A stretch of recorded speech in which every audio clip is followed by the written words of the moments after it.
कल्याणमध्ये जयदीप आपटेच्या घरी सिंधुदुर्ग पोलीस दाखल झाला। 3 तासांपासून पोलिसांकडून आपटेच्या कुटुंबियाची चौकशी सुरू आहे।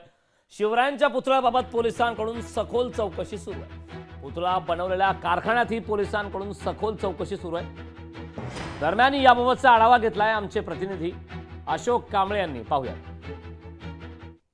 छत्रपती शिवाजी महाराजांचा पुतळा कोसळला आणि त्यातील आरोपी जयदीप आपटे यांच्यावरती गुन्हा दाखल झालेला आहे आणि जयदीप आपटेला तब्बल 2 आठवडे पोलीस शोधत होते आणि 4 तारखेला डीसीपी पथकाने जयदीप आपटे याला त्यांच्या राहत्या घरातून अटक केलेली आहे आणि सिंधुदुर्ग जिल्ह्यातील पोलिसांच्या हवाली केलेला आहे। परंतु आज पुन्हा 3 वाजता सिंधुदुर्ग जिल्ह्यातील एक पथक त्यांच्या कल्याणमधील राहत्या घरी आलेलं आहे आणि त्यांच्या कुटुंबाची तब्बल 3.5 तास चौकशी करत आहे, चौकशी केलेली आहे आणि आता त्यांचा जो गोडाऊन आहे जिथे ते पुतळा बनवतात ते कारखाना आहे, त्या कारखान्यावर देखील हे सिंधुदुर्ग चे पोलीस पथक ते आता ते कारखान्यामध्ये आहेत आणि त्यांची तिथे अजून चौकशी चालू आहे की ह्या कारखान्यातून त्यांना अजून काही सापडते का, या ज्या गुन्ह्यामध्ये काय त्यांना मदत भेटते का पोलिसांना, याचा ते तपास करत आहेत।